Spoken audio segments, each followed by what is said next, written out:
الحمد لله رب العالمين والصلاة والسلام على سيد الأنبياء والمرسلين وعلى آله وأصحابه أجمعين ومن تبعهم بإحسان إلى يوم الدين. أما بعد فأعوذ بالله من الشيطان الرجيم. بسم الله الرحمن الرحيم. الحمد لله رب العالمين الرحمن الرحيم مالك يوم الدين. صدق اللہ العظیم. میرے محترم بھائی بزرگ اور دوستو، گزشتہ ہفتے بھی سورہ فاتحہ کی یہی 3 آیت کریمہ آپ حضرات کے سامنے پیش کی تھی. اور اس سورہ فاتحہ میں اللہ تعالیٰ کیا فرمانا چاہ رہے ہیں، بندوں کو کیا سبق سکھانا چاہ رہے ہیں، کیا تعلیم دینا چاہ رہے ہیں، اس کے متعلق بھی کچھ باتیں آپ کے سامنے پیش کی تھی. اسی کے ضمن میں نے آپ کے سامنے یہ بتایا تھا کہ اللہ تعالیٰ ارشاد فرما رہے ہیں الحمدللہ رب العالمین. تمام قسم کی تعریف اللہ تعالیٰ کے لیے ہے جو سارے جہانوں کا پالنہار ہے. اسے سمجھ میں آتا ہے کہ اللہ تبارک و تعالیٰ کے دنیا کا جو نظام چلا رہے ہیں، جہانوں کا یہ نظام جو چل رہا ہے، سب کا سب اللہ تعالیٰ کی تعریف کے لائق ہے. اور اللہ تعالیٰ کا ہر کام چاہے ہماری سمجھ میں آئے یا نہ آئے، ہماری عقل تسلیم کرے یا نہ کرے، ہمارے دل میں بیٹھے یا نہ بیٹھے، ہر کام کے پیچھے اللہ تبارک و تعالیٰ کی کوئی نہ کوئی حکمت ہے، کوئی نہ کوئی مصلحت ہے. ہماری سوچ ناقص ہے، ہماری عقل ناقص ہے، تو بہت ساری باتیں ایسی ہوتی ہے ہماری عقل اس کو تسلیم نہیں کرتی، ہماری عقل اس کو مانتی نہیں ہے. لیکن اللہ تبارک و تعالیٰ کی اس میں کچھ نہ کچھ حکمت ضرور ہوتی ہے. اسی کے ضمن میں ایک واقعہ بھی آپ کے سامنے سنایا تھا. خود قرآن کریم میں سورہ کہف میں اللہ جل جلالہ وعظم نوالہ نے حضرت موسیٰ علیہ السلام اور حضرت خضر علیہ السلام کا ایک واقعہ نقل فرمایا ہے، تفصیل کے ساتھ نقل کیا ہے. اور اس واقعے کے ذریعے بھی اللہ تبارک و تعالیٰ نے حضرت موسیٰ علیہ السلام کو ایک تعلیم دی ہے. سورہ کہف آپ حضرات پڑھتے ہوں گے. حدیث میں نقل کیا گیا ہے کہ ایک مرتبہ حضرت موسیٰ علیہ السلام اپنے قوم کے درمیان خطاب فرما رہے تھے، بیان فرما رہے تھے. بیان فرماتے ہوئے، خطاب فرماتے ہوئے کسی آدمی نے حضرت موسیٰ علیہ السلام سے پوچھا کہ اس وقت روئے زمین پر سب سے زیادہ علم والا کون آدمی ہے؟ کون آدمی ایسا ہے جس کو اس روئے زمین پر سب سے زیادہ علم ہو؟ حضرت موسیٰ علیہ السلام چونکہ پیغمبر تھے، اللہ کے رسول تھے، اللہ تبارک و تعالیٰ نے تورات عطا فرمائی تھی، اور پیغمبر سے بڑھ کر کوئی آدمی روئے زمین پر ہو ہی نہیں سکتا. اسے موسیٰ علیہ السلام نے جواب دیا روئے زمین پر اس وقت سب سے زیادہ علم والا میں ہوں. جب یہ جواب دیا، اللہ تعالیٰ کو یہ جواب پسند نہیں آیا. اللہ تعالیٰ یہ چاہتے تھے کہ موسیٰ علیہ السلام یہ جواب دے دے کہ میرا رب سب سے زیادہ جاننے والا ہے، میرے رب کو معلوم ہے کہ روئے زمین پر سب سے زیادہ علم والا کون ہے. جیسے ہی موسیٰ علیہ السلام نے جواب دیا، اللہ تبارک و تعالیٰ نے موسیٰ علیہ السلام سے فرمایا موسیٰ، اس روئے زمین پر ایک اور بندہ میرا موجود ہے جو تجھ سے زیادہ علم والا ہے. جیسے اللہ تعالیٰ کی جانب سے وحی کی گئی، موسیٰ علیہ السلام نے فرمایا اللہ کون بندہ ایسا ہے، میں بھی تو دیکھوں اور اس کے پاس جا کر کچھ تعلیم حاصل کروں، کچھ سیکھوں، کون بندہ ایسا ہے. اور موسیٰ علیہ السلام نے فرمایا اللہ اس تک پہنچنے کا راستہ کیا ہو سکتا ہے؟ اللہ تعالیٰ نے فرمایا کہ میرا ایک بندہ ہے جو آپ کو سمندر کی کنارے پر ملے گا، اور اس تک پہنچنے کا راستہ یہ ہے کہ آپ اپنے ساتھ اپنی زمین کے اندر اپنی تھیلی میں ایک مچھلی رکھ لو. یہ مچھلی جہاں گم ہو جائے گی، جہاں چلی جائے گی، وہیں پر وہ میرا بندہ موجود ہوگا. موسیٰ علیہ السلام کے دل میں طلب تھی. موسیٰ علیہ السلام نے اپنے ساتھ اپنے خادم یوشع بن نون کو ساتھ دیا. موسیٰ علیہ السلام اور ان کے خادم یوشع بن نون دونوں چلتے رہے. راستے میں کسی جگہ پر حضرت موسیٰ علیہ السلام ایک پتھر کا سہارا لے کر ایک پتھر پر اپنا سر رکھ کر سو گئے. یوشع بن نون نے دیکھا کہ جو زمبیل اور جو تھیلی ساتھ میں لی تھی، جس کے اندر مچھلی رکھی تھی ناشتے کے طور پر، یہ مچھلی زندہ ہو کر ایک سمندر میں چلی گئی. اللہ تعالیٰ کی طرف سے عجیب کرامت ظاہر ہوئی. اور دوسری کرامت یہ ہوئی کہ جس جگہ پر یہ مچھلی گئی تھی وہاں پر ایک سورج جیسا راستہ بن گیا. موسیٰ علیہ السلام اپنی نیند سے بیدار ہوئے، آگے سفر شروع کیا. یوشع بن نون بتانا ہی بھول گئے کہ ایسا واقعہ پیش آیا تھا. دونوں چلتے رہے تقریباً ایک دن ایک رات کا سفر کیا. جیسے ہی اس راستے سے آگے بڑھے موسیٰ علیہ السلام کو بھوک لگی، تھکان محسوس ہوئی. موسیٰ علیہ السلام نے یوشع بن نون سے فرمایا آتنا غدانا لقد لقینا من سفرنا هذا نصبا. لاؤ ہمارا ناشتہ لاؤ، ہم تو اس سفر میں بہت زیادہ تھک چکے ہیں. جیسے ہی موسیٰ علیہ السلام نے ناشتہ طلب کیا، یوشع بن نون نے کہا کہ میں تو آپ کو بتانا ہی بھول گیا، جس جگہ پر ہم نے آرام کیا تھا، جس جگہ ہم ٹھہرے تھے، وہاں پر یہ مچھلی زندہ ہو کر سمندر کے اندر چلی گئی. میں آپ کو بتانا ہی بھول گیا. موسیٰ علیہ السلام نے فرمایا ذالک ما كنا نبغي، یہی تو وہ راستہ تھا، یہی تو وہ جگہ تھی جسے ہمیں تلاش تھی. اللہ تعالیٰ کی طرف سے ہمیں یہ راستہ بتا دیا گیا. فردت علی آثارہما قصصا، دونوں واپس لوٹے، اس راستے کے پاس آئے، اس سمندر کے پاس آئے. جیسے ہی موسیٰ علیہ السلام اور یوشع بن نون جب سمندر کے پاس آئے، قرآن نقل کرتا ہے فوجد فيها عبدا من عبادنا آتيناه رحمة من عندنا وعلمناه من لدنا علما. وہاں پر انہوں نے ایک بندے کو پایا. وہی حدیث میں نقل کیا گیا ہے کہ نام حضرت خضر علیہ السلام، حضرت خضر علیہ السلام کا. موسیٰ علیہ السلام نے جا کر حضرت خضر علیہ السلام کو سلام کیا. حضرت خضر علیہ السلام نے پوچھا کہ آپ کون ہو؟ کہا موسیٰ ہوں.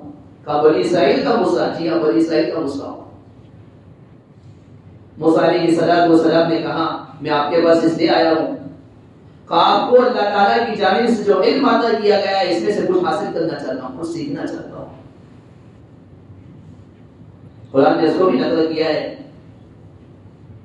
قرآن نے کہا ہے موسیٰ علیہ السلام نے کہا مما علمت رشدا، آپ کو جو اللہ تعالیٰ کی جانب سے علم عطا کیا گیا ہے میں اس کو سیکھنا چاہتا ہوں.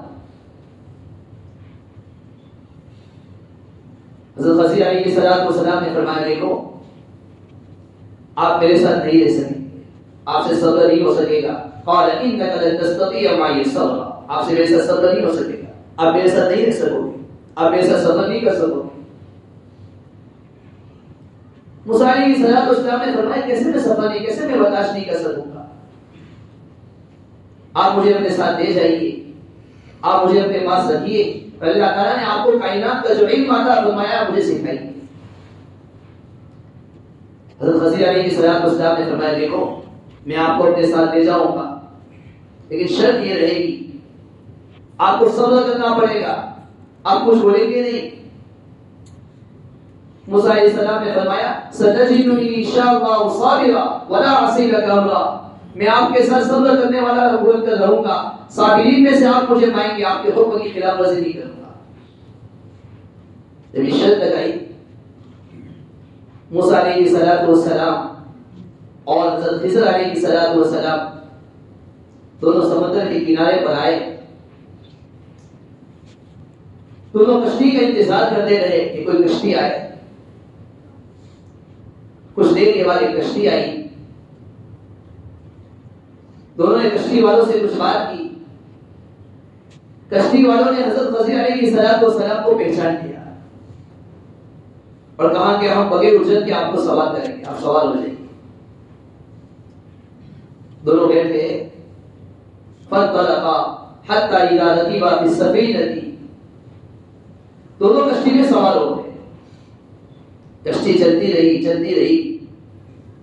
کچھ دیر کے بعد حضرت خضر علیہ السلام نے کدال لی اور کشتی کا ایک تختہ توڑ دیا, اس میں سوراخ کر دیا. موسیٰ علیہ السلام سے دیکھا نہیں گیا کہ یہ کیا کر رہے ہیں. قرآن نے اس کو بھی نقل کیا حتى اذا ركبا في السفينه قال اغرقتها لتغرق اهلها لقد جئت شيئا امرا. موسیٰ علیہ السلام سے رہا نہیں گیا اور حضرت خضر علیہ السلام سے فرمایا آپ یہ کیا کر رہے ہیں. ایک کشتی والوں نے بغیر اجرت کے, بغیر کرائے کے, بغیر پیسے کے ہمیں سوار کیا اور اسی میں آپ نے اس پہ سوراخ کیا, خدا سے اس کو توڑ دیا, اس کے تختے کو توڑ دیا. کیا آپ اس کشتی میں سوار لوگوں کو غرق کرنا چاہتے ہیں؟ حضرت خضر علیہ السلام نے فرمایا کیا میں نے آپ سے نہیں کہا تھا آپ کچھ نہیں بولیں گے؟ آپ کو بولنے سے منع کیا تھا. میں نے آپ سے پہلے کہا تھا آپ سے صبر نہیں ہو سکے گا. موسیٰ علیہ السلام نے فرمایا ٹھیک ہے, لا تؤاخذنی بما نسیت ولا ترهقنی من امری عسرا. اب مجھے معاف فرما دیجیے, میری پکڑ نہ فرمائیے. پھر آگے چلے. کشتی کے کنارے پر, دونوں سمندر کے کنارے پر ان دونوں حضرات کا ایسی جگہ سے گزر ہوا جہاں چند بچے کھیل رہے تھے. حضرت خضر علیہ السلام نے ایک بچے کو پکڑا, معصوم بچہ تھا جو اور بچوں کے ساتھ کھیل رہا تھا. اس کی گردن کو پکڑا, موسیٰ علیہ السلام نے اس کی گردن کو مروڑ دیا اور اس کی گردن کو اس کے جسم سے علیحدہ کر دیا, تو قتل کر دیا. موسیٰ علیہ السلام سے یہاں بھی رہا نہیں گیا. قرآن نے اس کو بھی نقل کیا فانطلقا حتى اذا لقيا غلاما فقتله قال قتلت نفسا زكية بغير نفس لقد جئت شيئا نكرا. موسیٰ علیہ السلام نے فرمایا یہ آپ نے کیا کیا؟ ایک چھوٹا معصوم بچہ کھیل رہا تھا, ایک معصوم جان کو, ایک پاکیزہ جان کو آپ نے قتل کر دیا. اس نے کوئی جرم نہیں کیا ہے, کوئی گناہ نہیں کیا ہے, آپ نے ایک حرام کام کا ارتکاب کر دیا. فوراً حضرت خضر علیہ السلام نے فرمایا قال لم اقل لك انك لن تستطيع معي صبرا. کیا میں نے تم سے نہیں کہا تھا آپ میرے ساتھ صبر نہیں کر پائیں گے, آپ میرے ساتھ نہیں رہ پا رہے ہیں. خضر علیہ السلام نے فرمایا قال ان سألتك عن شيء فلا تصاحبني. حضرت خضر علیہ السلام نے فرمایا اب آپ اس کے بعد کچھ بھی نہیں بولیں گے. اب اگر آپ اس کے بعد کوئی بھی سوال کیا کچھ بھی بولا آپ میرے ساتھ نہیں رہ پائیں گے. حضرت موسیٰ علیہ السلام نے واپس معذرت کی کہ آپ مجھے معاف کر دیجیے, اب کچھ نہیں بولوں گا. دونوں اور آگے چلتے رہے. فانطلقا حتى اذا اتيا اهل قرية استطاعها فابوا ان يضيفوهما فوجدا فيها جدارا يريد ان ينقض فقام. دونوں چلتے رہے. دونوں کا ایک بستی کے پاس سے گزر ہوا. بستی والوں کے پاس لوگوں نے کھانا مانگا کہ ہمیں کھانا کھلاؤ اور بھوک لگی ہے. بستی والے وکیل تھے, انہوں نے مہمان نوازی سے انکار کر دیا. فَأَبَوْا أَن يُضَيِّفُوهُمَا, ہم تمہاری مہمان نوازی نہیں کریں گے. کچھ دیر ہوئی. حضرت خضر علیہ السلام نے ایک دیوار دیکھی جو دیوار گرنے کے قریب تھی. حضرت خضر علیہ السلام نے اس کی مرمت کرنا شروع کر دی اور اس دیوار کو درست کر دیا. فَأَقَامَ, کھڑی کر دی اچھی طرح. موسیٰ علیہ السلام سے یہاں بھی رہا نہیں گیا. موسیٰ علیہ السلام فرمانے لگے کہ اگر آپ کو دیوار درست کرنا ہی تھا تو آپ نے مفت میں اس دیوار کو کیوں درست کر لیا؟ آپ یہ کام کر لیتے, اس پر کچھ اجرت دے دیتے, اس کے ذریعے سے ہمارا کھانے کا انتظام ہو جاتا. قال لو شئت لاتخذت عليه اجرا, اب اس پر کچھ اجرت دے دیتے کرائے کے ساتھ کام کر لیتے تو ہمارا کھانے کا انتظام ہو جاتا. حضرت خضر علیہ السلام نے فرمایا قال انک لن تستطيع معي صبرا، میں نے نہیں کہا تھا آپ ایسا صبر نہیں کر پائیں گے، آپ ایسا رہ نہیں پائیں گے. حضرت خضر علیہ السلام نے دیکھا کہ موسیٰ علیہ السلام سے رہا نہیں جا رہا ہے، کہا ذا فراق بینی و بینک، اب ہمارے تمہارے درمیان جدائی کا راستہ، جدائی کرنا ہے، تم میرے ساتھ نہیں رہ سکتے. پھر حضرت خضر علیہ السلام نے حضرت موسیٰ علیہ السلام کو سمجھایا کہ دیکھو یہ جتنے واقعات رونما ہوئے، جتنی چیزیں میں نے کی، میری سب کی وجوہات آپ کو بتاتا ہوں، قرآن نے اس کو بھی نقل کیا ہے. موسیٰ حضرت خضر علیہ السلام نے فرمایا سأنبئک بتأویل ما لم تستطع علیہ صبرا، میں سب کی تعبیر تم کو بتاتا ہوں، سب کی وجہ بتاتا ہوں کہ سب میں نے کیوں کیا تھا. حضرت خضر علیہ السلام نے فرمایا جب ہم نے سفر شروع کیا، جب ہم کشتی میں سوار ہوئے اور آپ نے دیکھا کہ کشتی والوں نے ہمیں بغیر اجرت کے سوار کیا تھا، بغیر کرائے کے سوار کیا تھا، اور میں نے اس کشتی کے اندر ایک سوراخ کر دیا تھا. اس کی وجہ کیا ہے؟ قرآن نے نقل کیا اما السفینة فکانت لمساکین یعملون فی البحر فاردت ان اعیبها وکان وراءهم ملک یأخذ کل سفینة غصبا. وجہ اس کی یہ تھی کہ کشتی کے اندر میں نے دیکھا کہ یہ کشتی چلانے والے جو لوگ ہیں یہ چند مسکین لوگ ہیں، یعنی یہ ایسے لوگ تھے، مفسرین نے بیان کیا ہے کہ یہ کوئی 10 بھائی تھے، اس میں سے 5 بھائی یہ کشتی کا کام کشتی چلایا کرتے تھے اور 5 بھائی غریب تھے. یہ لوگ اسی کے ذریعے سے اپنا گزارا کیا کرتے تھے. ان کے پاس ان کے گزارے کے لیے کشتی کا لوگ کچھ آئی نہیں. حضرت خضر علیہ السلام نے دیکھا کہ یہ کشتی پر ان کا گزر ہوتا ہے. حضرت خضر علیہ السلام کو معلوم تھا کہ آگے چل کر ایک بادشاہ آنے والا ہے جس بادشاہ کے پاس سے کشتی گزرے گی، اور بادشاہ کا حال یہ تھا کہ جب وہ دیکھتا کہ کوئی اچھی کشتی والا ہے، کوئی اچھا آدمی ہے، اس کے پاس کشتی موجود ہے، اس کی کشتی کو چھین لے لیتا ہے، زبردستی لے لیتا تھا. حضرت خضر علیہ السلام نے اس کشتی کو اعداد کر دیا. اما السفینة فکانت لمساکین یعملون فی البحر فاردت ان اعیبها. حضرت خضر علیہ السلام نے فرمایا کہ جب میں نے دیکھا وکان وراءهم ملک یأخذ کل سفینة غصبا، کہ آگے ایک بادشاہ ہے جو ہر کشتی کو، جو اچھی کشتی کو لے لیتا ہے، فاردت ان اعیبها، میں نے چاہا کہ اس کو اعداد کر دوں، اس لیے میں نے اس کو اعداد کر دیا تھا. اگر یہ کشتی اچھی صحیح سالم وہاں پہنچتی تو یہ غریبوں کا اور مسکینوں کا نقصان ہو جاتا، اور یہ کشتی ان کے پاس. پھر دوسرا واقعہ پیش آیا کہ ہم ایک جگہ سے گزر رہے تھے، چند بچے کھیل رہے تھے، ایک بچے کو پکڑ کر میں نے اس کی گردن کو مروڑ دیا، اس کو قتل کر دیا. اس کی وجہ کیا ہوئی؟ اما الغلام فکان ابواہ مؤمنین فخشینا ان یرهقهما طغیانا وکفرا. وجہ اس کی یہ تھی کہ جس بچے کو میں نے قتل کیا، اللہ تعالیٰ نے مجھے بتا دیا تھا کہ یہ بچہ جب بڑا ہوگا اور بڑا ہونے کے بعد اپنے والدین کو نافرمانی پر مجبور کرے گا. اس کے والدین نیک تھے، مؤمن تھے.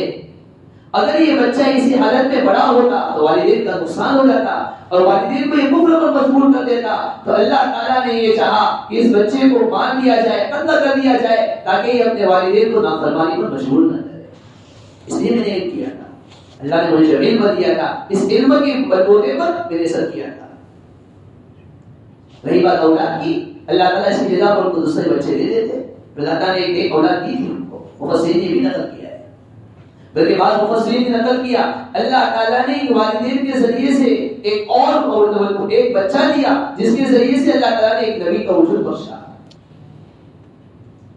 تیسرا واقعہ پیش آیا کہ ہم چل رہے تھے، بستی والوں سے کھانا مانگا، انہوں نے کھانا دینے سے انکار کر دیا. ایک دیوار کو میں نے دیکھا کہ وہ دیوار ٹیڑھی تھی، لیکن اللہ تعالیٰ نے جو مجھے علم دیا تھا اس کے ذریعے سے مجھے معلوم ہوا. قرآن نے اس کو بھی نقل کیا وَأَمَّا الْغُلَامُ فَكَانَ أَبَوَاهُ مُؤْمِنَيْنِ فَخَشِينَا أَن يُرْهِقَهُمَا طُغْيَانًا وَكُفْرًا. اور اس کے بعد اللہ تعالیٰ نے نقل کیا ہے، اللہ تعالیٰ فرماتے ہیں کہ وہ جو دیوار تھی اور جس دیوار کے نیچے کچھ لوگوں کا خزانہ مضبوط تھا، وَكَانَ تَحْتَهُ كَنْزٌ لَهُمَا وَكَانَ أَبُوهُمَا صَالِحًا، اس دیوار کے نیچے کچھ لوگوں کا خزانہ مضبوط تھا. اگر یہ دیوار گر جاتی تو کچھ ایسے لوگ تھے جن کا خزانہ اس کے نیچے مضبوط تھا، اس میں تباہ ہو جاتا، ضائع ہو جاتا. تو میں نے چاہا کہ اس دیوار کو درست کر دوں تاکہ آگے آنے والی نسل کو ایک خزانہ کام آ جائے.